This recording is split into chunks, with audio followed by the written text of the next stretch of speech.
É isso que acontece quando colocam uma feminista e uma antifeminista para debater sobre aborto. Deixe aqui nos comentários o que você acha sobre o assunto que nós vamos discutir entre nós. Mas é claro, com respeito.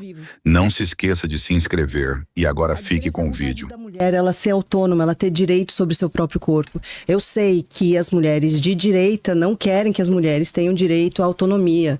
Elas não são donas do seu próprio útero. Enfim, infelizmente, eu acho que as mulheres têm que ter direito a decidir o seu planejamento familiar. A gente precisa ter mais educação sexual, mais acesso e mais possibilidades das mulheres poderem ter a contracepção que elas precisam quando elas querem, para que a gente impeça que gestações indesejadas ocorram, para que esse tipo de situação não aconteça. Primeiro, é isso que eu estou dizendo, em geral, os abortos tardios, infelizmente, acontecem com crianças. E aí a gente tem que considerar uma questão maior, que é o abandono dessa infância, que é a falta de educação sexual, que é como que as mulheres que têm bebês antes dos 15 anos são condenadas a uma vida de pobreza, que não conseguem terminar a escola, que elas são parte do que depois acaba ficando no mapa da fome. Você está condenando o futuro inteiro de uma criança se você obrigar ela a seguir com uma gestação que é fruto de estupro. E mais, é um direito conquistado nos anos 40. Você pode ser contra, mas assim, se você é contra um aborto, não faça um. Essa é a minha sugestão. Comentários, Ana. Pois é como dizer assim, se você é contra a pedofilia, não pratique. Se você é contra o homicídio qualificado, não faça. De preferência, né? Mas se você é contra o aborto, não é só você não fazer, mas também impedir que os outros façam, né? Por quê? Por que você tem que ter direito sobre o meu corpo? Porque eu quero ter direito desde o momento em que eu fui concebida. Porque quando eu tinha esse tamanhinho desse fetinho aí, eu já era eu.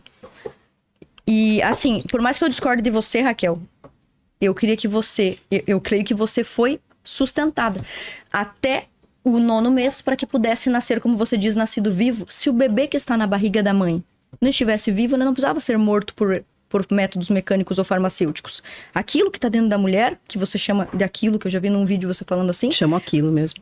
Então, esse aquilo que você chama de aquilo, já tem uma identidade própria, tem até certos direitos, como direito de imagem. Você não pode pegar um ultrassom de um bebê e sair por aí escandalizando. Depende de qual momento da gestação a gente está falando. Você está falando de 32 semanas, evidente. Você está falando de 20... Mas você defendeu há pouco o aborto de um bebê de 27 semanas? Defendi. Porque é a vontade de uma menina estuprada, é um direito legal. A vontade do ser humano mais desenvolvido deve imperar sobre o direito de viver do ser humano menos desenvolvido? Do não nascido vítima de estupro.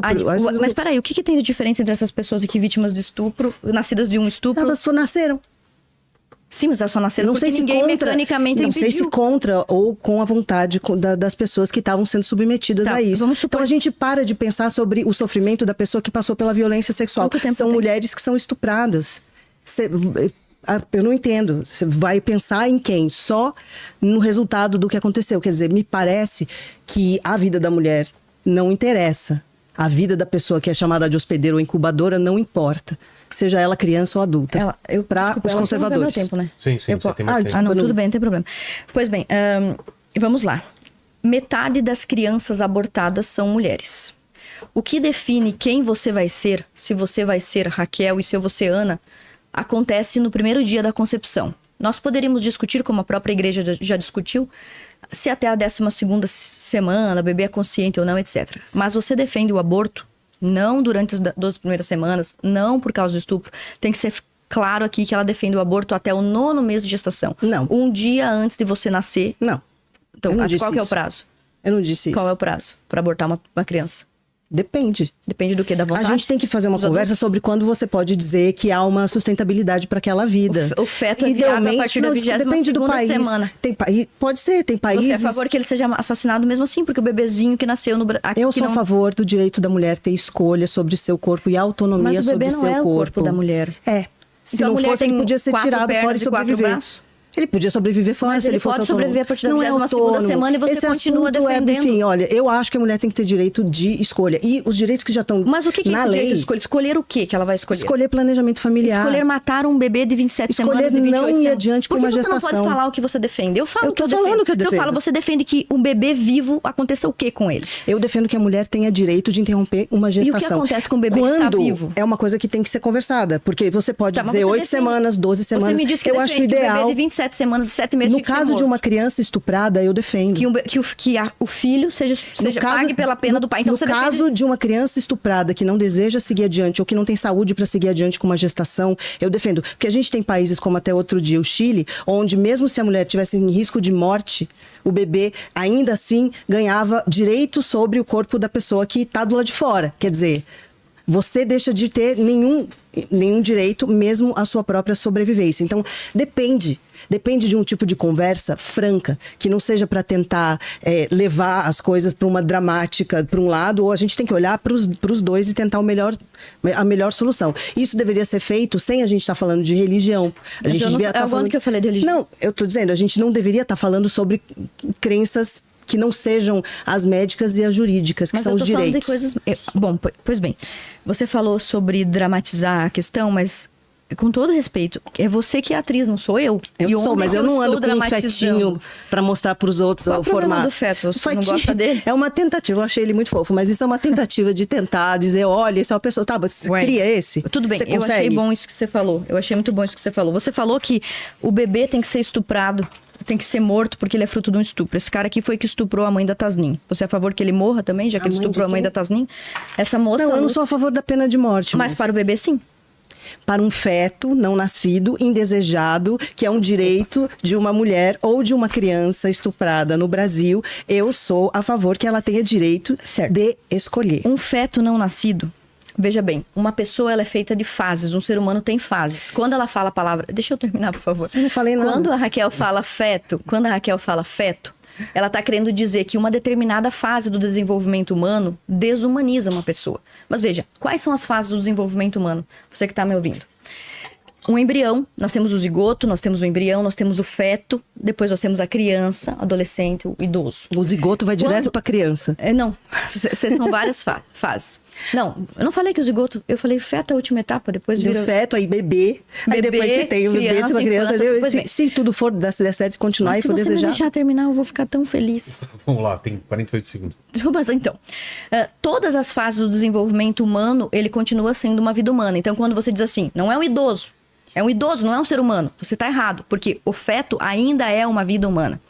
Essa matéria que vocês estão vendo aqui, ó, nazistas usam linguagem para desumanizar judeus e conduzir o Holocausto. Foi um trabalho feito por muitos especialistas com materiais, panfletos feitos pelos nazistas antes de começarem um genocídio contra eles.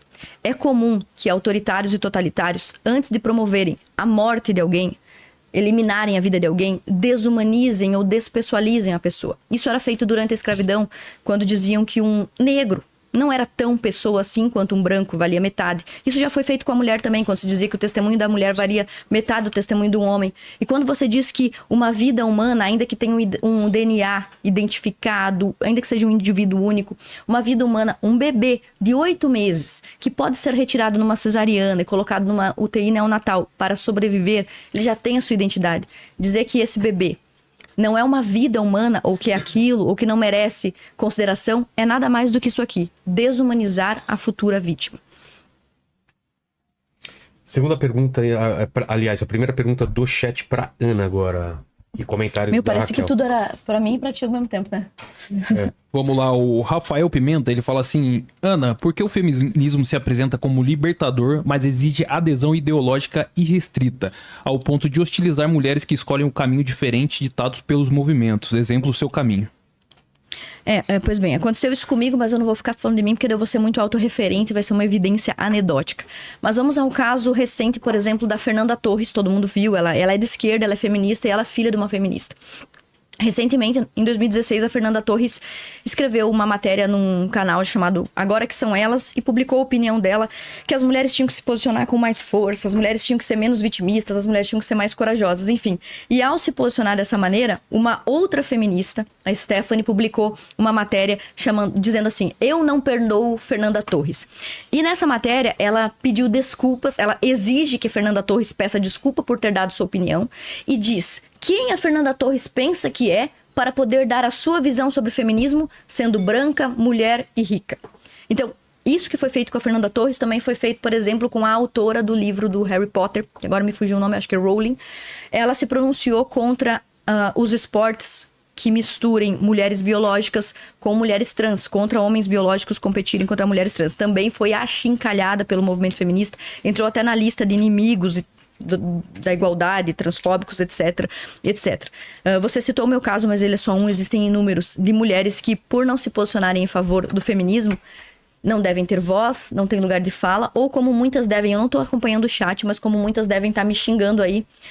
Ah, se você é contra o feminismo, vai pra casa lavar roupa, vai cuidar dos teus filhos, você não devia votar, você não devia estudar. Quando a gente sabe que todos esses direitos foram alavancados, primeiro, com a construção da dignidade isonômica de homens e mulheres através do cristianismo, primeiramente, e depois do liberalismo a partir do século XVIII, XIX. Então, eu posso trabalhar, eu posso estudar, eu posso votar, ser votada, representar os meus eleitores, eu posso cuidar da minha casa ou não, posso ter ajuda para cuidar da minha casa, meu marido pode me ajudar ou não. Enfim, o feminismo, realmente, como você está dizendo, Rafael, se não me falha a memória, teu nome, o feminismo realmente exige adesão integral. É como aquele livro que eu mencionei rapidamente aqui, o livro da Bell Hooks, O Feminismo é para Todos. Olha o nome do livro, Feminismo é para todo mundo. Aí você abre o livro, já nas primeiras páginas está escrito lá: a mulher que não defende integralmente o direito ao aborto não pode ser feminista. Enquanto o livro se chama O Feminismo é para Todo Mundo. Então você falou muito bem, o feminismo não é para todas as mulheres, o feminismo é só para aquelas que têm um pensamento coletivista, de esquerda. O feminismo é para aquelas mulheres que defendem o aborto, que acham que a sociedade tem uma superestrutura patriarcal opressora, que as mulheres estão sempre em desvantagem. E qualquer mulher que tentar defender um ponto de vista conservador vai ser perseguido. Outro exemplo para terminar o meu tempo aqui, foi recentemente a Folha de São Paulo ter divulgado no mês de março, que é o mês da mulher, 2 matérias bem contraditórias. Primeiro, ela divulgou uma matéria falando mal da Ballerina Farm, dizendo que uma dona de casa como ela, que deixa a carreira para cuidar dos filhos e do marido, é um perigo para a sociedade. E na semana seguinte, a mesma Folha de São Paulo publicou uma matéria dizendo que um par de gays que vive junto era inspirador para a sociedade, porque um deles largou o trabalho e virou dono de casa. Então, é assim que o feminismo funciona. Todos que aderem ao feminismo recebem elogios, são tratados como inspiradores, como extraordinários. E toda mulher que se posiciona contra é tratada dessa forma, como se fosse uma pária, como se fosse mais burra, como se fosse opressora, enfim. Comentários, né? Agora da Raquel. Vamos lá. 3 minutos. Eu achei bem interessante a sua resposta, porque eu acho que a resposta para essa pergunta é a polarização, não é o feminismo. Assim como você está sendo atacada no chat, provavelmente eu também estou sendo atacada no chat, e eu acho que as duas coisas são ruins. Eu acho que a gente precisa conseguir achar pontos de convergência, a gente precisa chegar a consensos. Isso é política, então quer dizer que eu vou ter uma opinião, você vai ter outra, eu vou respeitar a sua, você vai respeitar a minha, e dentro do lugar adequado, que seria no Congresso, as leis vão ser debatidas para que se chegue ao melhor consenso sobre o que vai ser e o que a população quer através do voto. Então, a minha opinião é que o ódio nas redes sociais, o cancelamento, a polarização e a pessoa querer ditar o que a outra pessoa está dizendo ou pensando é muito ruim para os dois lados. A gente não vai negar que isso está acontecendo com o cancelamento dentro do ambiente conservador ou do ambiente de direita, assim como ele também está acontecendo dentro do ambiente de esquerda. Eu discordo que a gente vai julgar qual é o tipo de feminismo de outras mulheres, apesar de terem vários tipos de feminismo que a gente pode falar a respeito. Eu queria falar um pouquinho sobre o feminismo que já foi conservador também, você fala disso no seu curso, e a gente hoje em dia também tem redes de mulheres negras evangélicas, aqui a Valéria Vilhena fala, e mulheres EIG, evangélicas pela igualdade de gênero. O feminismo pode, você não precisa ser, assim, você não precisa concordar com tudo que se fala em todos os livros para você ser feminista na forma que para você for adequada. Se você é a favor de uma luta igualitária pela equidade de direitos, você é feminista. Se você acha que uma mulher não tem que morrer na sua casa apanhando do marido, você é feminista. Se você é a favor de mulheres terem direitos políticos e serem seres humanos com direitos plenos, íntegros, você é feminista. Você não precisa ser mais ou menos radical para você ser feminista. Eu sou contra a gente polarizar isso nesse lugar. Achei muito interessante a gente entrar na questão do masculinismo e dessa questão do antifeminismo que apoia esse tipo de visão de mundo que faz com que a violência contra mulheres digitalmente só cresça. E isso se transforma em violência na vida real. Infelizmente, o masculinismo é um que a gente não falou ainda, mas está nos nossos temas, né? É uma reação desesperada à perda de privilégios de uma ideologia patriarcal, reacionária e misógina que reage aos avanços dos direitos das mulheres, tentando restaurar a dominação masculinista. E ele não é novo tampouco é o feminismo.